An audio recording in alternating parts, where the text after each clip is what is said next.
শুভ সকাল বন্ধুরা, নতুন একটা দিনে নতুন সকালে আপনাদের সকলকে স্বাগত জানাই। কাল মার্কেটে গেছিলাম, যা গরম লেগেছে, এসে ব্লগটাও পর্যন্ত এডিট করতে পারিনি। তাই আজকে সকালবেলায় উঠে এই জানলার সামনে বসে বসে এই ব্লগটা এডিট করছিলাম। অনেকটা হয়ে গেছে, বাকিটা থাম্বনেল আর টাইটেল বাকি, ওটা পরে করে দেবো। কিন্তু ঘরে থেকে থেকে এমন একটা অভ্যাস হয়ে গেছে না, বাইরে বেরোলেই যেন মনে হয় খালি গরম লাগছে পাখার তলায় থেকে থেকে। রান্নাঘরের কাজও অনেকটা এগিয়ে গেছে। ব্লগ এই থাম্বনেল আর টাইটেলটা ওই রান্না করতে করতে করে নিলেই হবে। চলো তাহলে আজকের দিনটা এখান থেকেই দারুণভাবে শুরু করি। আজকে তো ভেবে রেখেছি অনেক কাজ, দেখি কতটা করা হয়ে ওঠে। চলো সঙ্গে থাক। নিচে ওরা খুব ব্যস্ত আজকে, আজ ফুল তোলার দায়িত্ব আমার উপর পড়েছে। চলো চটপট ফুল তুলে নিই। অবশ্যই কাজটা করতে সবারই ভালো লাগে। চলো চট করে ফুলগুলো তুলে নিই।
মাছগুলো সব লাল লাল করে ভেজে নিচ্ছি। আজকে হবে জ্যান্ত মাছের ঝোল। এটা হচ্ছে যে এগুলো রুই মাছ, জ্যান্ত রুই। আর এই যে এখানে সবজি আছে, ঝিঙে, ডাঁটা, আলু আর পেঁপে, এই দিয়ে পাতলা করে একদম ঝোল করব। এখানে কিছু মাছ আছে এখনও, ভেজে নিয়ে জিরে আর গোটা কাঁচা লঙ্কা ফোড়ন দেবো, দিয়ে আর পাতলা করে মাছের ঝোল করব। এই যে মাছ ভাজার তেলটা রয়েছে, এইটুকুনি তেলেই হয়ে যাবে। কড়াই এবার তেজপাতা, গোটা জিরে ফোড়ন দিয়ে দেবো। একদম সিম্পল ওয়েতে রান্না করব, হালকা পাতলা একদম। এরপর এতে আলু একটু ভেজে নেবো, আলু আর পেঁপেটা দিয়ে তারপরে ঝিঙে আর ডাল দেবো। ঝিঙেটা দিয়ে দিলে না জল ছেড়ে যায়, ভালো করে ভাজা হয় না। আলুগুলো আর পেঁপেগুলো একটু ভেজে নিয়ে বাকি সবজিগুলো দিয়ে দেবো।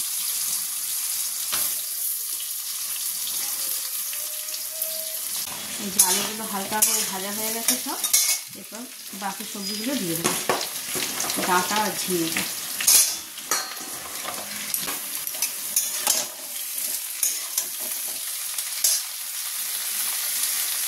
তেমন কিছু মশলা দেবো না। এই যে গোটা কাঁচা লঙ্কা দুটো দিয়ে দেবো। কাঁচা লঙ্কা বেটেই দিই, কিন্তু মা ঝাল খেতে পারে না বলে তাই গোটাই দিয়ে দেবো। যার দরকার সে দিলে খেয়ে নেবে। আর মশলা বলতে জিরে গুঁড়ো, হলুদ গুঁড়ো, নুন দেবো।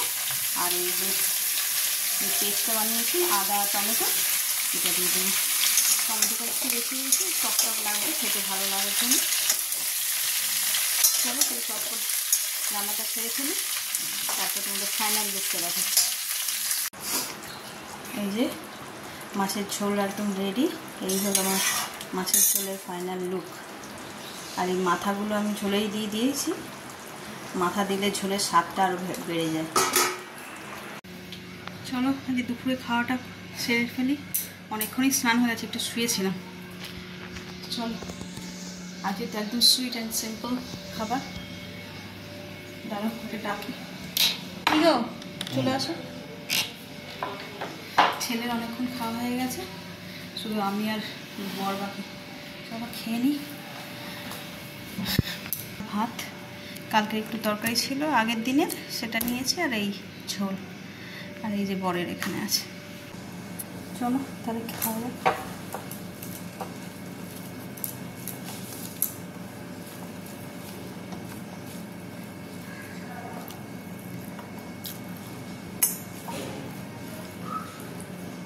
তাড়াতাড়ি এসো। Good evening. বিকেলবেলা ঘুম দিয়ে উঠে একটু ছাদে আসলাম। ছাদে বেশ হাওয়া দিচ্ছে, একটু সকালবেলা হাঁটা হয়নি। কি গন্ধ ছাড়ছে গো।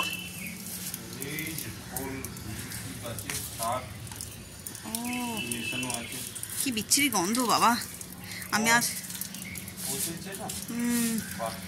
আমি একটু হাঁটতে আসলাম, এ তো পুরো ছাদ গন্ধ হয়ে গেছে গো।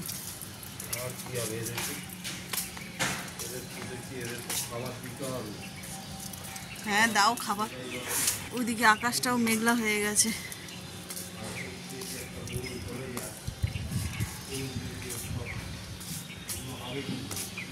আজকেও যদি বৃষ্টি হয় ভালো হয়। কি গরম সকাল থেকে। ছাদে উঠলে একটু হাওয়া দিলে তবে না, শুধু শুধু ছাদে উঠে কি করবে মানুষ যদি হাওয়া বাতাসই না থাকে। দেখতেও ভালো লাগে গাছপালা। এই সুপারি গাছগুলো আগের দিন ঝড়ে এই পরে তো ওই পরে এই অবস্থা। তাহলে চলো এবার একটু হেঁটে নিই, নইলে আবার অন্ধকার হয়ে যাবে। অন্ধকার হয়ে গেলে ভালো লাগে না, নিচে আবার কাজও আছে, পড়তে আসবে।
আমি সন্ধ্যেবেলা একটা বিশেষ কাজ নিয়ে বসেছি।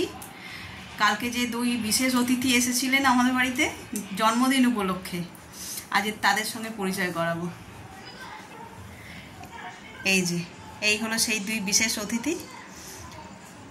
বল নাম বল। আমার নাম অনন্যা বাড়ি। হ্যাঁ, আর তোর নাম কি? এদিকে তাকা, এদিকে নাম বল। আয়ুতপালি। জোরে ঠিক করে বলো। আয়ুতপালি। Very good. আচ্ছা, ওর খুব ইচ্ছা ওই ব্লগে থাকবে।